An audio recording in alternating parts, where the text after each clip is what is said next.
皆さんこんばんは。フォーラム8プレゼンス、玉木のスポーツジャーナリズムの時間がやってまいりました。MC のスポーツライター小崎です。このチャンネルはスポーツ文化評論家、玉木正之が送る既存メディアとは異なる視点でスポーツの真の問題点を取り上げ考える番組です。コメンテーターの玉木正之さんです。よろしくお願いします。はい、よろしくお願いします。はい、お願いします。今回は2回にわたってね、はい、隣の国中国中国。をスポーツから考えるといううん、ようなシリーズで、はい、ゲストに、中国ウォッチャーとしてはもううん、有名人になったというか、テうん、レビでもよく見かけるようになりはい。ました近藤大輔さんに来ていただいてます。近藤さん、今回もよろしくおよろしくお願いします。願いしまよろしくお願いします。す。前回ももう本当に面白い話ばっかりで、う中ん。国の人はチームプレーが下手くそだと、自分ばかり俺がというところで個人プレーの方に行くという話も面白かったんですが、今回は中国では銀メダルと銅メダルは全く意味がない。金メダルしか意味がないとはい。いうよううん。なテーマを作ってみました。そういうテーマがこの素晴らしい本の中に書かれています。本当の中国という本です。本当に面白い本でした。ありが皆さん読んでとうございます。いただきたいと思うんですけども、この近藤さんの本の中にも出てました。中国ではもうトップがトップであって、トッはい。プ以外のうん。人間は関係ないんだと。はい。だからスポーツなんかでも金メダルしか意味がないっていうのは、はい。本当ですか、これは。そうですね。政治を見ると一番わかりやすいですけど、はい。習近平主席は有名ですよね、日本でも。はい。はい。他の顔って思い浮かびますかね、誰か。浮かばなないじゃないですわるほど。からないか。です。わからないじゃないですか。同じはい。ようにスポーツでも、その金メダリストだけなんですよ、こう表彰されたり、おうなんていうんですかん。ね、こう習近平さんと面会したりですね、はい。はなんかこのお金持ちになったり、コマーはい。シャルを取ったり、あるいはなんかもう大きな家を買ったりですね、もういろんうなはい。ん。ことにこう生涯もてはやされるのはもう金メダリストだけなんですよ。おー。銀銅とかっていうのは何個取っても何回何個取って出ても、もむしろこう恥ずかしい、金取れなかったおという恥ずかしい人たちっていう、そういう発う想になるんですん。ね。それはやっぱり、例えば、住んでる家のとかマンションとかの隣の人がオリンピックに出たと。はい、それで銀メダルだと。はい、ただ日本だったら、すごいやんというふうに言いますですはい、よね。はい、それで銀メダル見せてよというような話にもはい。なってくると思いますが、そういうことは中国ではその一般のその市政のというか街の中でもそういうことは起こらないんですか？多分その銀メダリストがその恥ずかしくて自分は銀メダリストですなんて言わないと思います。おーっと。うん。昔ああ、なんとかの選手でしたぐらいしか言わないと思います。そうですか。はい。そういう発想ってのはどこから出てくるんでしょやっうね。ぱりですね、トップが総取りする社会なんですよ。ああ、ケーキを10人いるから10個に切って1人1個ずつ分けましょうと、そういう社会じゃないんですよ。ケーキがあれば、それは1人で取るんですよ。1人が総取りするんです。だいや、から、思わず笑っちゃいましたけれども。さっきも言いましたけど、政治を見るとはい。そうじゃないですか。習近平主席は総取りしてるじゃないですか。ああ、そうですね。軍隊も取り、共産党も取り、はい。政府機関も取り、はい。地方も取り、はい。国会も取り、全部取ってるわはい。けですよ。あそういう社あ、会なんですよ。会社なるほど。だともう、社長が全部取るわけです。ああ、社員に権と、限はないわけです。というと、最近は、この、近藤さんの本にも書かれていたんですはい、けれども、世界的にも有名な企業がいくつも出てきました。はい、その、ハーウェイであるとか、テはい、ンセントであるとか、はい、はい、BYD ですかはい。というのもいろいろ出てきて、それで、あれの、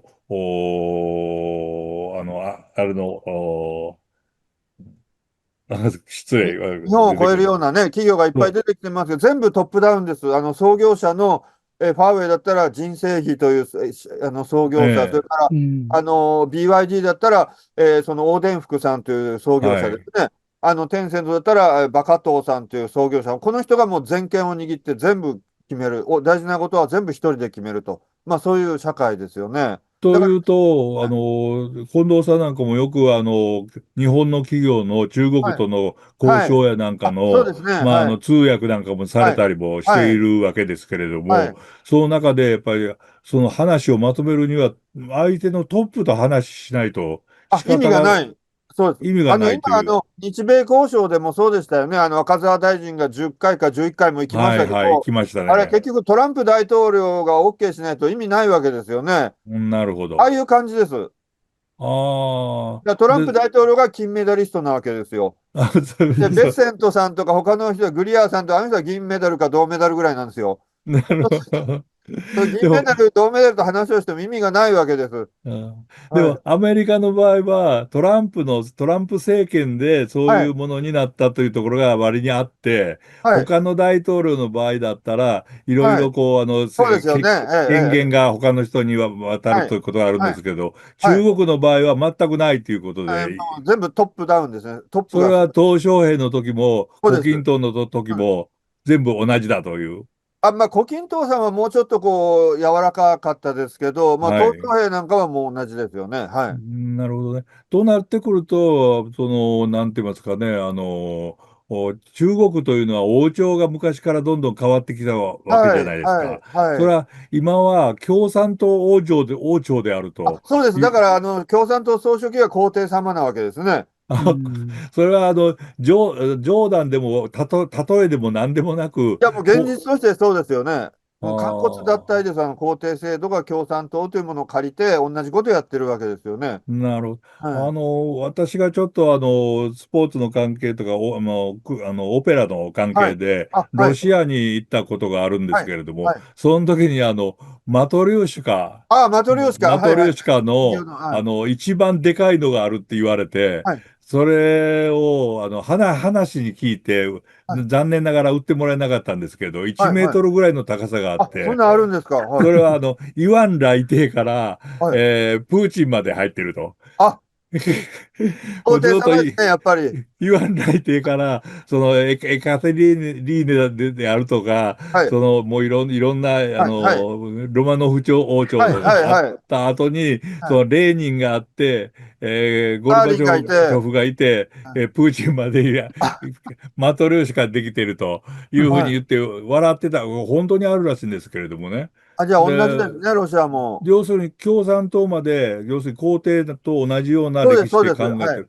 これはやっぱり、なんていうんですか、ロシアもちょっと独裁的なことが続いていやっぱりるという。ユーラシア大陸の大きな大国ですよね。大陸の大国って同じですよね。ロシアも中国も。ああ、なまあ、るほど。面積は今でロシアの方が1.8倍ぐらい大きいんですけど、ではい。も同じですよね。やっぱ大陸の、その、国家ですから、やっぱり強権国家うん。にならざるを得ないというところあると思いますね。なるほど。そういう発想が、要するに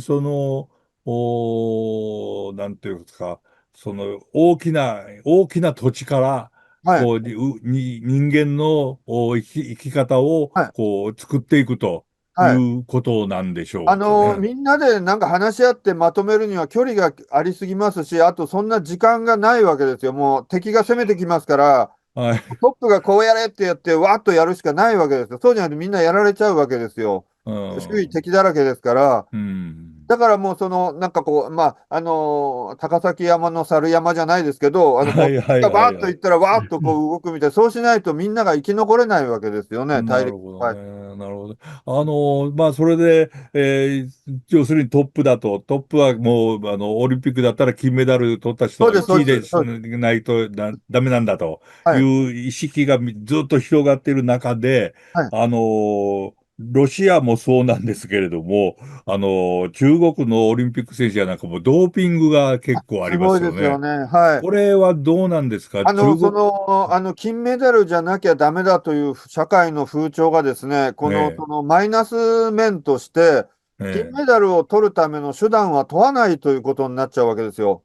うん。そういう社そ、会になってるんですよ。例えば、大学入試でも、その北京大学、清華大学に入るのが金メダルだというと、あその金メダル取るための手段は問われないわけですよ。だからカンニングしたりあ、とか、賄賂を渡したりとかいうのが出ちゃうわけですよ。なるほど。同じように金メダルを取るための手段も問われないので、そのドーピングしたり不正をしたりというのがこう出ちゃうということですよね。はい。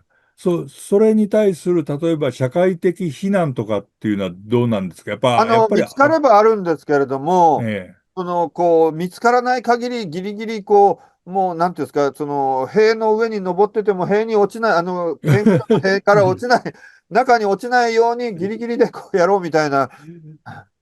あ、うこのん。本にも書かれていたことで、びっくりした、びっくりしたって言いますかね、面白いなと思ったんですけど、卓球の、あ、ヘッジを狙えと。そうですね。サビエンチューっていう言葉なんですけど、まええさにそうなんですよ。そのヘッジを狙い、ギリギリを、グレーゾーンギリギリを狙え。グレー、ね、だからう卓球ん。なんかでも絶対に相手に返されない、そのヘッそうです、そうジをです。打つようにってそうです。いうのって、そういえば、まあ、日本の選手やなんかは、ヘッジを打ってしまうと、卓球の選手は、やっぱり謝りますよね。そういうの全然ない。やったーって感じで。挨拶も何もないですね。ないです、ないです。サービエンチューって、それはあもう素晴らしいことと、人生においてもそうなんですよ。あ、ああ、サービエンチューは素晴らしいことになるわけですよ。素晴らしいというか、ナイスショットになるわけですナイね。スショットです、ナイスショットです。はい、はい。悪い悪いという感じにはならないわけそうです。だかですね。らドーピングもそのギリギリで見つからないで金メダル取ればいいわけですよ。うああ、なるん。ほどね。それ見つかって、見つかった選手が、8年間の出場停止になったりとか、まあ4年半3ヶはい、月はい。に短く孫楊選手なった、ですね。う競泳のエーん。スですね。競泳の、はい、競や泳の、つですね。はい、東京オリンピックでしたけれどもね、はい。この人に対する非難とかはどうなんですか？例えなんば、か、テレビやなんかで報道するときに、ドーピングが見つかって、要するに出場停止になりました。というのを、例えば日本の NHK が報道するならば、はい。なんかどこかにそんな悪いことをしたやつなんだよ、こいつは、みたいな雰囲気があるじゃないですか。ありますで、ね。また見る方も、日本人がそんな悪いことしてたのっていうようなはい、気ありますね。がする。ありますそれね。中国の反応っていうのはどう中いう感じ？国は、かわいそうにな、運が悪かったな、あの人もってそういう感じじゃないですかね。ああ、なるほど。なるほど。まあ、それもある意味でおおらかという言い方がでまあ、きるんでそうしょうか。ですよね。ええ。ああ、あんまりこう、あいつは悪いやつだ、そういう発想よりは、なんか運が悪くて、お気の毒様みたいな、そういう感じじゃないですかね。ああ、なるほどね。というと、この本当の中国の中のここの表紙の中にも書かれていることで、性善説よりも性悪説を好むとそうです、そうです。いうのがありうますけども、要すん。るに悪くっても勝てば、そうです。要するに良いといそうです。う感じですかね。そうです。だから家庭を、勝つためのその手順とか過程を、プロセスを問わないので、そういうドーうん。ピングだとかそういうのがもうどんどん起こるわけですよね、不正で。うなんか、ん。例えばオリンピック選手に選ばれるためにも監督に賄賂を出すとか、うはいはい。ことん。が行われるわけですよね。うはい。ん。で、それは見つかっても、ああ、見つかったやつだな、っていうことで終わるわけです。まあ、そうなん例えば、李哲さんっていうですね、はい。中国最高のエースストライカーと言われた人がいまして、はい。まだ今47歳なんですけど、で、はい。日本でいうと、私ぐらいの世代でいうと、鎌本選手みたいな人ですよ。はいはいはいはい。もう、絶対、二度とこんな人は出ないというエースストライカーで、はい。中国で初めてエバートンですかね、イギリスプレミアリーグイギリス、にいたはい。人ですね。もうヒーローがいたんですけど、はい。この人もイギリスから現役引退して、その中国に帰ってきたときに、はい。やっぱりその小さな河北、最初の小さな中国チームの監督やるんですけど、はい。その時にやっぱり勝てなかったらどうしようっていうその不安から、その賄賂を敵に上げて勝つんですおよ。うで、奇ん。跡の8連勝って言われて、優勝するんですけど、その8連はい。勝が全部こう賄賂だったっていうのが後に分かるわけですね。なるほど。はい。それはびっうん。くりして、でその後彼は賄賂が効くということを聞いても賄賂漬けになっちゃって、今度ははい。代表監督になりたくて、サッカはい。ー協会の人とかに賄賂を出すわけですよ。はい。それで、代表監督になるんですよ、2010。はい。そしたら、今度はもう回収しないと借金だらけ、賄賂上げすぎてるので、今度は回収しようと思うわけです。はいはいそれで、はい。あるその大金持ちの企業が、その金を出すと言ってですね、はい。でその代わり、その自分とこのチームの選手を4人使ってくれと条件おー。出すわけですよ。ええ。で、それ乗るわけです。で、何億おー。円ももらって、はい。三流チームの三流の選手を代表選手に呼ぶんですよ。おー。ということで、中国チームはガターンと落ちて、結局全然勝てなくて解任されるんですけど、うそれでなんであんなん。選手たちを出すんだっていうこう批判が起こってるうちに、そのサッカー協会が随分金をもらってたということが分かって、芋づる式に監督も捕まるんですよ。ああ、なるほどね。25億円ぐらい結局やってた。すごいおですね。懲役20年になりました。うわー、すうんごいな。罰則として捕まったのもすごいし、賄賂の額もすごいし、そうですね。日本のスポーツ界では絶対に考えられないことはで、もしやるとしてももっとちびったことをやるというか、ちっちい。で、ゃいそれことしか。で彼のですね、中央テえ、レビがですね、彼のそえ、の懺悔の告白番組というのを作ったんですよ。で、おー、刑務所の中の彼を独占インタビューするっつって、はいはい。どんな悪いことをしてたかっていうのを全部彼が告白する、そういうテレビのドキュメンタリー番組やったんですよ、中央テレビ。はいはいはい。ですごく面白くて、例えええ、ば、どうやってその八百長試合をやるのかというはい話はい。けど、私はゴールキーパーを買収するのかと思ってたんですよ。ええ、相手のゴール、はい。自分のとこのゴールキーパー、とにかく取れないようにすれば、相手のシュートうん。が入るそうわけですね。ですから、そういうふうにはい。思ってたら違うって言うんですよね。ゴールキーパーよりも、センターバック、今なんていうんですか、センターバック。センターバック。おー、はい。はい。あの人が一番大事なんだって言うんですよ。うなるほど。ん。彼が、なんか転んだり、あるいはなんかこう、ゆっくり走ったり、はいはい。そはいはい。こが一番大事なんだって言うんです。うん。面白いですよね。いそこに一番おや金をかけるって言うんですよ。うー、なるほど。ん。それはある意味ツボかもしれないですね。なんか日本の J リーグの監督には聞かしたくない話かもしれないけれど、そのぐらい知ってるかな。うん。面でも白いですよね、なんか。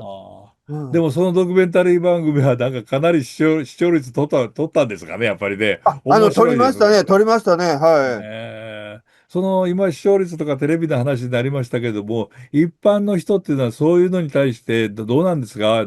喜んでこうテレビを見ているというような社会に今はなってるというふうに考えていいんですか？やっぱりというのは、中国の人はやっぱりその自分のことではないじゃないですか。はいはい。だからこう自分に関係することだったらこう喜怒哀楽湧くんですけれども、ああ、そのなるほど。サッカーの代表監督と自分と何の関係もないじゃないですか。はい。サッカーの監督が賄賂で逮捕されても自分がそのお金もらえるわけはい。じゃないし、はい。あんまりそんな冷めてますよね。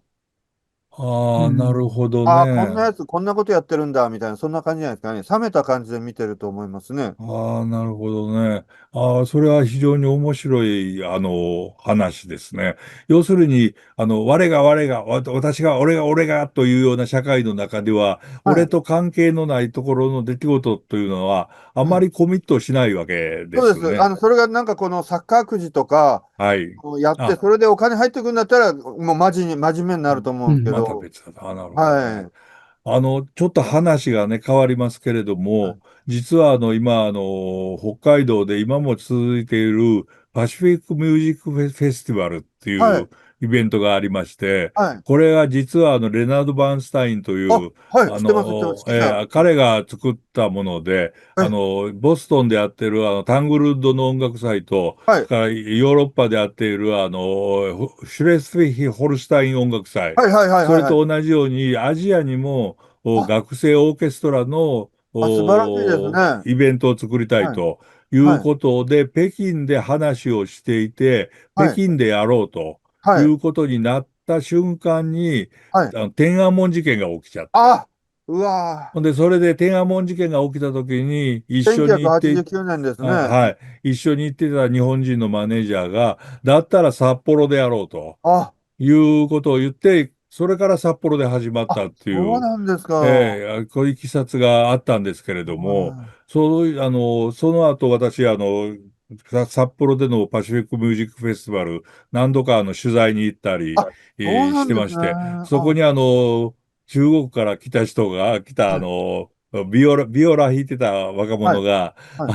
人民元をたくさん持ってきていて、はい。当時のうん。人民元は、日本の、北海道の銀行では、どこも換金してくれなくあ、て、そうですね。外貨じゃなかったですもんね。あそうなんです。で、非常に困っているのをみんなで助けたりしたっていうようなこともあ、あったりとかもあったんですけれどあも、その、レナード・バーンスタインのやりたいこととか、そういう文化的な、まあ中国にもたくさんクラシックのいや、すごいですよ。ピアニストとか出てすごいますし、ですよ。はい。それからオーストリアなんかにも留学している人そうです、も、そうです。オペはラ歌手なんかも結構出い。てきユンデたと。ィはショパンコンクール優勝しましたか優勝ら。しましたね。はい。というようなものはありますけれども、それは、そのあたりは中国の国内でもやっぱり一般的にというか、人気は結構あるんでしょうか。クラシックはすごいですよ。ああ、そうですやっぱりみんか。な一人っ子世代になって、日本のはい。戦後のベビーブームみたいな感じですよね。みんなはい。子供にピアノ習わせるとか、あそういうふうになりあ。私が北京行ってた15年ぐらい前ですね、私もピアノが趣味で、中央音楽院の先生に習ってたんですけども、ああ、そうですか。おー、はい。当時、ヤマハの人に聞いたらですね、日本ではもう年間2万台ぐらいしかピアノ売れないと。はい。でも中国は30万台売れて、おまだそれがすおー、ごい100万台ぐらいまで伸びそうだとか言ってましたから、お、はい。すごいですよ、中なるほ国は。どね。あと、中央音楽院がですね、スタインウェイって当時1台はい。はい。1500万円とか2000万円とかしたはい。有名な300ピア台買った、ノですね。300台買いましたからね。うえ。でも社長さんがウィーンから来ちゃって、すごい、はい。すごい。それぐらい、やっぱり一人っ子にお金かけるんですよ。ああ、なるほだからそういうどね。中からこう天才が育ってきて、はい。一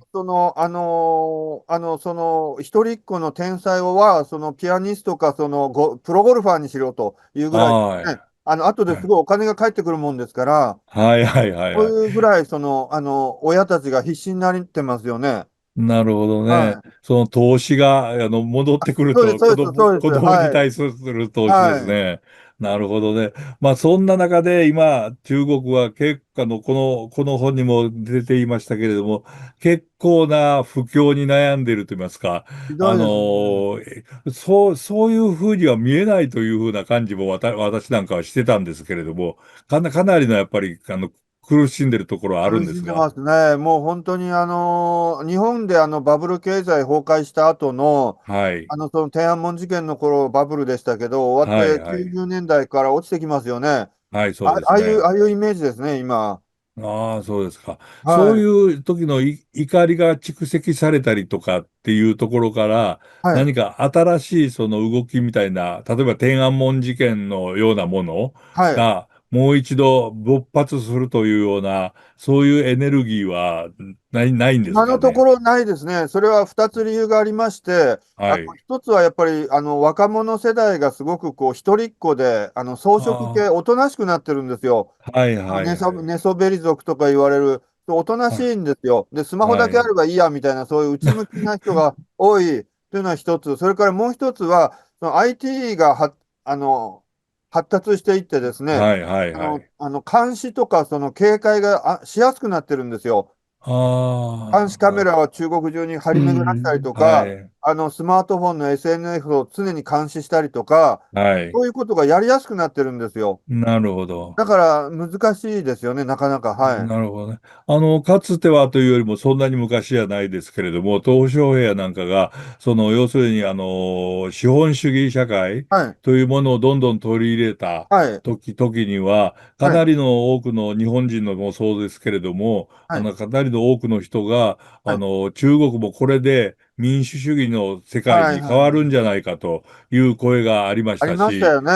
うん。それで北京でもオリンピックするときにですね、はい。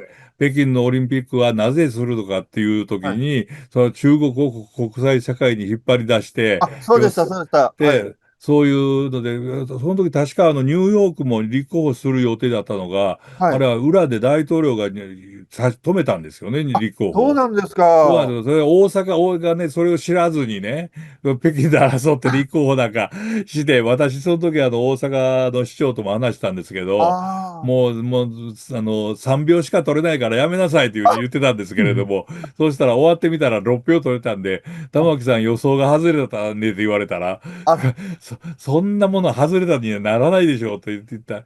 まあ、その大阪の能天気さもあったんですけれども、はい。要するに北京を国際社会に出してそうです、民主そうです。主義に近づけようという動きは、あの頃にはまではあったと思うんありました。ですよね。上海万博もそうでしたもんね。2010年、ああ、なるほ年後の。どね。はい。その後、やっぱり、今の習近平になってからは、だいぶ変わったっていうことになる。だいぶか、もうなんかそのオリンピックやったり、上海万博やってた胡錦涛ですけど、政権ですけはい。ど、あのはい。頃とはやっぱり別の国みたいに変わりましたよね。2012年、13年から習近平がなってからですね。はい。あ、そうそれはやっぱり何か社会全体が暗くなるとかということではないわけですか？まあ、なんて言ったらいいんですかね。まあ、わかりやすく言うと、韓国が北朝鮮になったようなイメージですよね。ああ、なうるほどん。ね。ああ、もう非常にわかりやすいというか、わかりやすいですけど、ちょっとコロナの時のコロナの政策を思い出します。完全ゼにロコロナのね。はい。閉鎖してしまったっそうです、ていう、そうです。はい。あんなことはまあ資本主義社会では絶対にできないことでしょうけそうれども、ですよね。コああロナウイいうこルスは、新疆ウイグルの独立分子と思えとかね。そういうはい。ことが言われおー。たりしましたからね。なるほどね。